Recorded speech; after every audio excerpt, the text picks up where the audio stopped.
আমরা এমন একটি জায়গায় যাচ্ছি যে জায়গাটিতে মানুষ গেলে অপরাধ করলে সে শুধরে এসে আর কখনো অপরাধ করেন না। এমন একটি জায়গাতে যাচ্ছি এবং এই জায়গাটি আপনাদেরকে দেখাবো। সেই জায়গাটি পরিত্যক্ত এবং জরাজীর্ণ অবস্থায় হলেও সেই জায়গাটা ইতিপূর্বে কখনো আমি দেখিনি। আমার উপজেলার পাশে এই উপজেলায় অবস্থিত এই জায়গাটি হলেও কখনো আসার সুযোগ হয় নাই। আসুন বন্ধুরা, আমরা সেই জায়গাটা একটু লক্ষ্য করি এবং দেখি।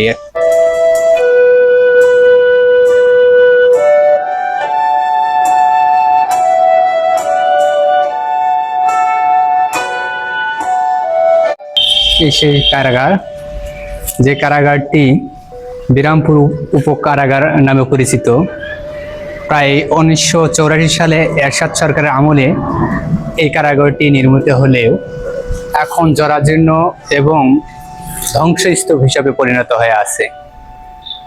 এই জায়গাটি এক সময় ছিল পুলিশ প্রশাসন বা কয়েদির একটা সুন্দর জায়গা হিসাবে থাকলেও এখন সম্পূর্ণ মাদকসেবী এবং বখাটেদের আভয়শ্রম হিসাবে গড়ে উঠেছেন এবং ধ্বংসস্তূপ একটা বাড়ি হিসাবে পরিণত হয়েছেন। এই কালের বিবর্তনে এই কারাগারটি মানুষ শোধনাগার হলেও আসেনি পরিবর্তন এই কারাগারটির।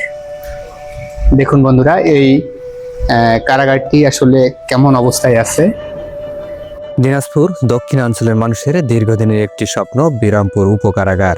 1985 সালে প্রতিষ্ঠিত এই কারাগার এক সময় ছিল দক্ষিণ উপজেলার বিচারিক কার্যক্রমের গুরুত্বপূর্ণ অংশ, কিন্তু আজ 2 যুগেরও বেশি সময় ধরে এটি পরিত্যক্ত।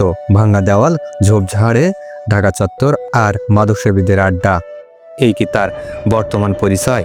এই প্রামাণ্যচিত্রে আমরা জানব বিরামপুর উপকারাগারের ইতিহাস, বন্ধ হওয়ার কারণ এবং পুনরায় চালুর দাবিতে জনমতের কথা। 1985 সালে তৎকালীন রাষ্ট্রপতি হোসেন মোহাম্মদ এরশাদ সরকারের সময় দিনাজপুরের দক্ষিণাঞ্চলের মানুষের সুবিধার্থে বিরামপুর উপকারাগার প্রতিষ্ঠিত করা হয়। উদ্দেশ্য ছিল দক্ষিণ উপজেলার হাজুদিদের দূরে না পাঠিয়ে স্থানীয়ভাবে রাখার ব্যবস্থা, আদালত সংশ্লিষ্ট কার্যক্রম দ্রুত সম্পন্ন করা, বন্দীদের পরিবার যেন সহজে সাক্ষাৎ করতে পারে।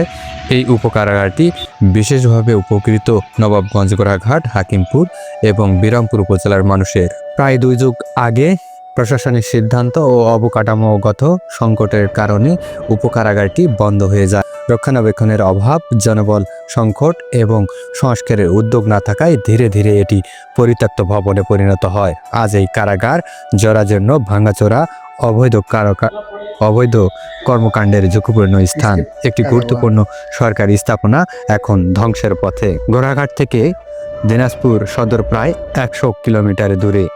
একজন দরিদ্র পরিবারের সদস্য যখন কোনো বন্দির সঙ্গে দেখা করতে যান, তার যাতায়াতের খরচ হয় প্রায় 1000 থেকে 1200 টাকা। অনেক পরিবারই আর্থিক সংকটে নিয়মিত দেখা করতে পারেন না, ফলে বন্দিরা পরিবার থেকে বিচ্ছিন্ন হয়ে পড়ে, মানসিকভাবে ভেঙে পড়ে, সামাজিক পুনর্বাসন বাধাগ্রস্ত হয়। কারাগার শুধু শাস্তির জায়গা নয়, এটি সংশোধনের জায়গা, শিক্ষার জায়গা, পুনর্গঠনের জায়গা।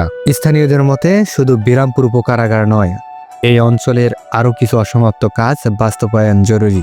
উপকারাগার পুনরায় চালু করা জনপ্রতিনিধিদের দায়িত্ব। শুধু নতুন প্রকল্প নয়, বরং বন্ধ হয়ে যাওয়া ঐতিহ্য ও অসমাপ্ত কাজ পুনরুজ্জীবিত করা। স্থানীয় সচেতন মহল ও সাধারণ জনগণের দাবি দ্রুত সংস্কার করে বিরামপুর উপকারাগার পুনরায় চালু করা হোক। এটি চালু হলে দক্ষিণাঞ্চলের মানুষের কষ্ট কমবে, বন্দীদের পারিবারিক যোগাযোগ সহজ হবে, আইন শৃঙ্খলা পরিস্থিতি উন্নত হবে, সরকারি সম্পদ সংরক্ষিত হবে। 2 যুগ ধরে পড়ে আছে বিরামপুর উপকারাগার, ভাঙা দেওয়াল যেন আজ অপেক্ষায় আছে পুনর্জাগরণের।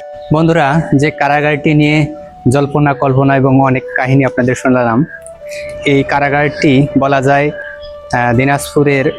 দিনাজপুরের বিরামপুর, নবাবগঞ্জ, ঘোড়াঘাট এবং হাকিমপুর উপজেলার একটি উপকারাগার কেন্দ্র ছিল। ঘোড়াঘাট থেকে প্রায় 100 কিলোমিটার দূরে দিনাজপুর শহর, যেখানে আমাদের যে এলাকার লোক যদি অপরাধ করে তাদেরকে ওখানে রাখতে গেলেও একটা মানুষের প্রায় 1000 থেকে 1500 টাকা খরচ হয়ে যায়। আর এই উপকেন্দ্র কারাগারটি যদি আবারও চালু করা হয়, সেক্ষেত্রে নিম্ন আয়ের মানুষদের জন্য খুব সহজেই এখানে পৌঁছানো সম্ভব।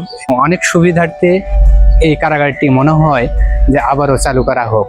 বহুদিনের প্রতীক্ষা এবং বহুদিনের প্রাণের দাবি এই দিনাজপুর 6 আসনের মানুষের, যে এই কারাগারটি আবারও চালু করা হোক এবং বিরামপুরকে একটা পূর্ণাঙ্গ জেলা হিসাবে বাস্তবায়ন করা হোক।